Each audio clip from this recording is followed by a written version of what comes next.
بسم اللہ الرحمن الرحیم الحمد للہ رب العالمین والصلاة والسلام علی سید الانبیاء والمرسلین اما بعد فاستعیذ باللہ من الشیطان الرجیم بسم اللہ الرحمن الرحیم۔ السلام علیکم ورحمۃ اللہ وبرکاتہ۔ عزیز طلبہ کرام، امید کرتا ہوں احباب خیر سے ہوں گے۔ آج انشاءاللہ ہم تفسیر جلالین حصہ دوم سے درس نمبر 13 میں سپارہ نمبر 16 سے سورۃ مریم کی منتخب کردہ آیات 16 سے لے کر 20 تک پڑھنے کی سعادت حاصل کریں گے، جس میں انشاءاللہ کلام باری تعالیٰ کا ترجمہ ہوگا، کلام مفسر کی تفسیری اغراض کی تشریح و توضیح ہوگی، ربط آیات اور درس کے اوپر ہونے والے اعتراضات کا جواب دیا جائے گا۔ تو آئیے بڑھتے ہیں بلا تاخیر آج کے درس کی طرف۔ رب تعالیٰ نے ارشاد فرمایا وَاذْكُرْ فِي الْكِتَابِ مَرْيَمَ إِذِ انتبذت من اہلها مکانا شرقیہ۔ طلبہ کرام، سب سے پہلے ان آیات مقدسہ کا ماقبل آیات کے ساتھ ربط و تعلق جانیے۔ تو پہلا تعلق مفسرین کرام کچھ یوں بیان فرماتے ہیں کہ پچھلی آیات میں ایک تعجب خیز ولادت کا ذکر ہوا ہے، اب ان آیات میں اس سے بھی زیادہ تعجب خیز ولادت کا ذکر کیا جا رہا ہے، تاکہ معلوم ہو رب تعالیٰ کی قدرت کے لیے عجیب سے عجیب چیز بھی مشکل نہیں ہے۔ مفسرین کرام ان آیات مقدسہ کا ماقبل آیات کے ساتھ دوسرا تعلق کچھ یوں پیش فرماتے ہیں کہ پچھلی آیات میں دعاؤں سے فرزند مانگنے کا ذکر تھا، اب ان آیات میں بغیر دعا اور بغیر ضرورت کے فرزند ہونے کا ذکر ہو رہا ہے۔ تیسرا تعلق ان آیات کا مفسرین کرام ماقبل آیات کے ساتھ کچھ یوں بیان کرتے ہیں کہ پچھلی آیات میں ایک صاحب شریعت نبی حضرت یحییٰ کا تذکرہ ہوا، اب ان آیات میں ان سے پہلے ہم صاحب کتاب نبی مرسل حضرت عیسیٰ علیہ السلام کا ذکر ہو رہا ہے، اور ان دونوں کے حالات زندگی بھی تقریباً ایک جیسے ہی ہیں۔ عزیز طلبہ کرام، ربط آیات کو جاننے کے بعد آئیے بڑھتے ہیں آج کے درس کے ترجمہ کی طرف۔ وَاذْكُرْ، ذکر کیجئے پیارے محبوب اے محمد، فی الکتاب، کتاب کے اندر یعنی قرآن کے اندر، مریم کے قصے کو، اے خبرہ یعنی اس کے قصے کو ذکر کیجئے، جب اذن تابازت من اہلیہا، یعنی انہوں نے جدائی اختیار کی، من اہلیہا اپنے اہل سے، مکاناً شرقیہ ایک مشرقی مکان کی طرف، ای اعتزلت فی مکان، یعنی آپ جدا ہو گئیں، چلی گئیں مشرقی جانب کسی جگہ پر اپنے گھر والوں سے جدا ہو کر ایک مشرقی گھر کی طرف آپ روانہ ہو گئیں۔ فاتخذت من دونہم حجابا، اور اہل خانہ کی طرف سے پردہ ڈال لیا، آڑ بنا لی، ارسلت سترن یعنی پردے کو لٹکایا، تستتر بہ تاکہ اس سے خود کو چھپا سکیں، لتفلی رأسها او ثیابها تاکہ اپنے کپڑوں کے اندر موجود یا اپنے سر کے اندر موجود جوؤں کو دیکھ سکیں، او تغسل من حیضها یا پھر حیض کا غسل کر سکیں۔ فارسلنا، پھر ہوا کیا، پس ہم نے بھیجا ان کی طرف، حضرت مریم کی طرف، روحانہ جبریل کو، فتمثل لها، پس نمودار ہوئے مریم پر جبریل، بعد لبسها ثیابها،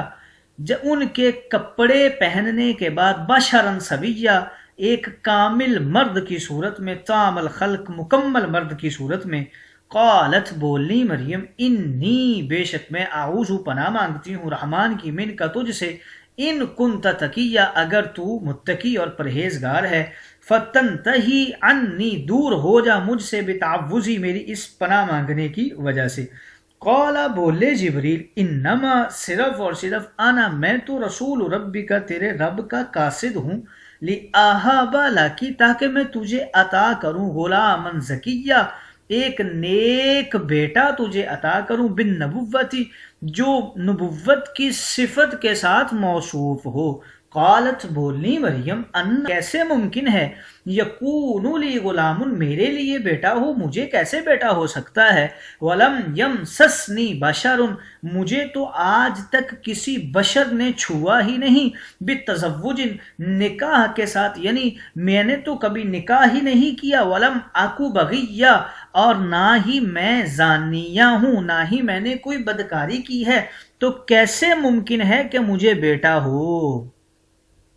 آئیے طلبہ کرام ترجمہ کے بعد بڑھتے ہیں تشریح و توضیح کی طرف۔ وَاذْكُرْ فِي الْكِتَابِ مریم تو بتا رہے ہیں کہ یہ واو عاطفہ ہے اور اس سارے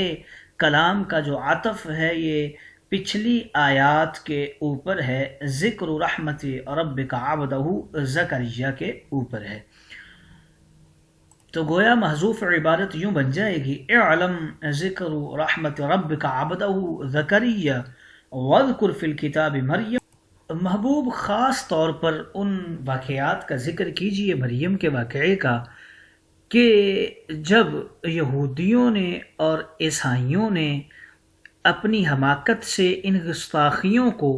تسلیم اور تصدیق کر لیا۔ اصل حقائق نہ یہودی بوجہ دشمنی بیان کرتے ہیں اور نہ ہی خود امتی بننے والے عیسائی جو ہیں وہ حضرت مریم کے متعلق اصل حقائق کو بیان کرتے ہیں، تو محبوب آپ بیان فرمائیے نا ان کفار مکہ کے سامنے کہ مریم والے قصہ کو، کہ گستاخیاں کس طرح شروع ہوئیں جب مریم اپنے سب اہل خانہ سے اور متعلقین سے ایک جانب مشرق کی جانب گوشہ تنہائی میں بالکل اکیلی جا بیٹھیں۔ اس علیحدگی یہ جو حضرت مریم نے اختیار کی تھی، انتبذت من اہلیہا مکان شرکیہ کے حوالے سے گفتگو کر رہے ہیں۔ یہ جو تنہائی آپ نے اختیار کی تھی اس میں مفسرین کچھ اقوال پیش کرتے ہیں۔ پہلا قول یہ ہے کہ یہ تنہائی عبادت الہیہ کے لیے تھی، دوسرا قول یہ پیش کرتے ہیں جیسا کہ مصنف علیہ الرحمہ نے بھی ذکر فرمایا ہے، دوسرا قول یہ ہے کہ یہ تنہائی غسل طہارت کرنے کے لیے حیض کے بعد آپ ہمیشہ اسی جگہ پر غسل فرمایا کرتی تھی، تیسرا قول اس میں یہ پیش کرتے ہیں کہ یہ تنہائی کی پیدائشی عادت کی بنا پر آپ اس جگہ پر چلی جایا کرتی تھیں، چوتھا قول یہ پیش کرتے ہیں کہ روشنی اور دھوپ لینے کے لیے آپ ادھر جایا کرتی تھی، یہ صبح اشراق کا وقت تھا اور سردی کا موسم تھا، تو چڑھتے سورج کی روشنی اور دھوپ اسی جانب ہوا کرتی تھی، تو آپ وہاں پر چلی جایا کرتی تھیں۔ تو حضرت مریم نے اپنے گھر والوں سے جدائی اختیار کی اور اس مشرقی مکان کے اوپر چلی گئیں، فاتخذت من دونہم حجابا، حسب معمول جب وہ غسل خانہ کے اندر گئیں اور پردے کو نیچے لٹکا دیا، ارسلت سترن پردہ لٹکا دیا، تستتر بہ تاکہ اس کے ساتھ آڑ بنا سکیں اور اپنے سر سے اور جوؤں کو نکال سکیں اور اپنے کپڑوں سے، اور یا پھر دوسرا قول جو جیسا کہ پہلے بتایا گیا کہ غسل حیض کر سکیں۔ تو ہوا کیا، فارسلنا الیہا روحنا، بس ہم نے ان کی طرف جبریل کو بھیج دیا اور بھیجا بھی مکمل جوان بنا کر بشری لباس کے اندر ان کی طرف بھیجا۔ لبسی حاصل ہے، یہاں پر ایک اعتراض کا جواب دے رہے ہیں کہ اگر عورت کھلے سر گھر میں موجود ہو تو وہاں پر رحمت کے فرشتے نہیں آتے، تو یہاں تو حضرت مریم علیہ السلام جو تھیں وہ تو غسل خانہ کے اندر موجود تھیں، تو جواب دے دیا کہ جبریل اس وقت داخل ہوئے تھے جب آپ اپنے کپڑوں کو پہن چکی تھی اور مکمل طور پہ باپردہ ہو چکی تھی۔ ہم نے جبریل کو بھیجا، تو یہاں پر بعض لوگوں نے جبریل کے آنے سے یہ دلیل پکڑی اور حضرت مریم کو نبی کہنا شروع کر دیا کہ جبریل تو فقط انبیاء کے کرام کے پاس ہی آتے ہیں، تو مریم کو نبی کہنا شروع کر دیا، حالانکہ ان کا ایسا کہنا یہ درست نہیں، کیونکہ بشری اور سویین کی خصوصی شکل میں آنا نبوت سے خاص نہیں ہے، یہ غیر نبی کے پاس آنا بھی ثابت ہے۔ لہذا جبریل جو تھے وہ کفار کے پاس عذاب لے کر بھی آتے تھے، اور طالوت بادشاہ کے لشکر میں تابوت سکینہ بھی لے کر آئے تھے، تو جبریل کا آنا کسی کی نبوت کے اوپر دال نہیں ہو سکتا۔ ویسے بھی مفسرین کرام روحانہ کے اندر دو قول پیش کرتے ہیں کہ اس روحانہ سے ایک قول یہ ہے کہ جبریل مراد ہیں، کیونکہ احادیث میں ان کو روح اور روح الامین کا لقب دیا گیا ہے، کیونکہ وحی الہی روح یعنی زندگی ہے اور یہ اس کے امانت دار ہیں، اور یہی قول مدلل اور صحیح ہے۔ لیکن ایک دوسرا قول بھی ذکر کرتے ہیں کہ روحانہ سے مراد حضرت عیسیٰ علیہ السلام ہیں، جو اس وقت شکم مریم میں امانت رکھی جانی تھی، یعنی عیسیٰ کا جسم اور روح دونوں بیک وقت۔ حضرت عیسیٰ کا لقب روح اللہ ہے، مگر یہ قول تمثل بشرن کے خلاف ہے، کیونکہ حضرت عیسیٰ بشر کی مثل نہیں تھے بلکہ حقیقی بشر تھے، تو گویا روحانہ سے مراد جبریل علیہ السلام ہی ہیں جو بارگاہ مریم میں حاضر ہوئے تھے، ایک مکمل بشر کی صورت میں اور جوان بشر کی صورت میں۔ قالت، بولی مریم، انی اعوذ بالرحمن منک ان کنت تقیا۔ اب جب مریم وہاں سے غسل کر کے نکلنے لگیں تو دیکھا کہ سامنے ایک جوان ہے، اور گھبرا گئیں تو فوراً رب کی پناہ مانگی اور کہنے لگی کہ میں تجھ سے پناہ مانگتی ہوں رحمان کی، اگر تو نیک ہے۔ تقیہ کے حوالے سے مفسرین کرام گفتگو فرماتے ہیں کہ یہ ایک نیکوکار اور عبادت گزار بندہ تھا اور بیت المقدس کے یہ خدمت گاروں میں سے تھا۔ تو جب حضرت مریم نے اس بندے کو دیکھا اپنے سامنے تو انہیں اسی کا گمان ہوا، اس لیے جملہ شرط یا فرمایا ان کنت تقیہ، اگر تو تقی ہے تو میں تجھ سے رب کی پناہ مانگتی ہوں۔ اور دوسرا قول اس میں یہ کرتے ہیں کہ یہ بہت بڑا بدماش تھا، آپ نے اس کا نام سنا ہوا تھا، اسے دیکھا نہیں ہوا تھا، صرف اس کا نام سنا ہوا تھا، تو جیسے ہی دیکھا تو فوراً فرمایا انی اعوذ بالرحمن، میں تجھ سے رب کی پناہ مانگتی ہوں کہ تو مجھ سے دور ہو جا میری اس پناہ کی وجہ سے۔ قال، آگے بولے جبریل، میں تو تمہارے رب کا قاصد ہوں، میں لِأَهَبَ لَكِ غُلَامًا زَكِيًّا، تمہیں ایک نیک پاک بیٹا عطا کروں گا۔ تو یہاں پر آہابہ کی نسبت جو جبریل نے اپنی طرف کی ہے تو اس کے بارے میں مفسرین کرام فرماتے ہیں کیونکہ جبریل سبب تھے، اس لیے اپنی طرف بیٹا دینے کی نسبت کو کر لیا۔ اور ایک قرات کے اندر لی یاہابہ کے بھی لفظ ہیں کہ وہ رب جو ہے وہ تمہیں بیٹا عنایت فرمائے گا۔ آگے فرما رہے ہیں کہ غلامن کے ساتھ زکیین کی قید لگائی ہے، صفت ذکر کر دی ہے کہ اس کے اندر مفسرین کرام تین قول کرتے ہیں کہ زکیین کے تین معنی کیے جا سکتے ہیں، ایک تو پاک اور صاف ستھرا، اور دوسرا معنی اس میں یہ کرتے ہیں کہ خوبصورت بیٹا عطا فرمائے گا رب تعالی، اور تیسرا یہ ہے کہ عالم ہوگا علم ظاہری کا بھی اور علم باطنی کا بھی، اور نبوت کی صفت کے ساتھ متصف ہوگا، جیسے مفسر کریم نے ذکر کر دیا کہ ایسا بیٹا عطا کریں گے جو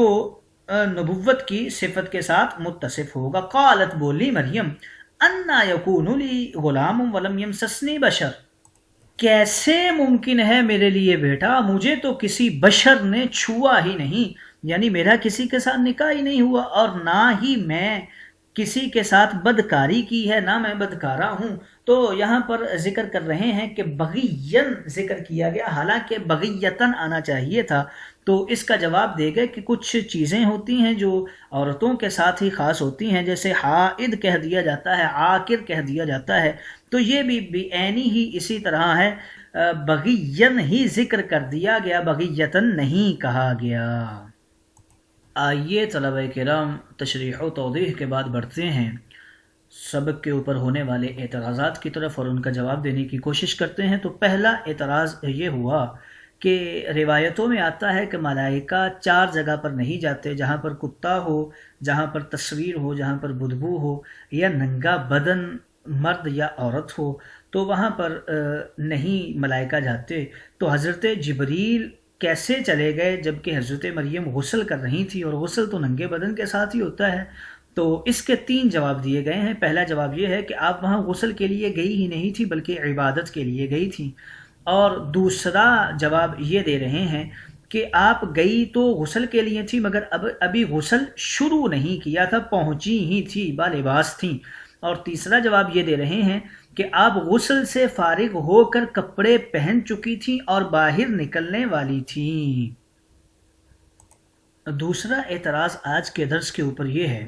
کہ حضرت مریم کی ساری پریشانی اور سارا خوف فقط جبریل کے کلام میں بشارت کرتے ہی ختم ہو گیا، اور پھر جبریل کے ساتھ بڑے اطمینان کے ساتھ باتیں شروع کر دیں۔ تو اس کا جواب یہ دے رہے ہیں کہ یہ اس لیے ختم ہو گیا تھا کہ رب تعالیٰ کا رسول ہے۔ جب جبریل نے کہا انا رسول ربک، میں تمہارے رب کا قاصد ہوں، تو اب حضرت مریم کو ان سے عزت و آبرو کا کوئی خطرہ نہیں تھا، اس لیے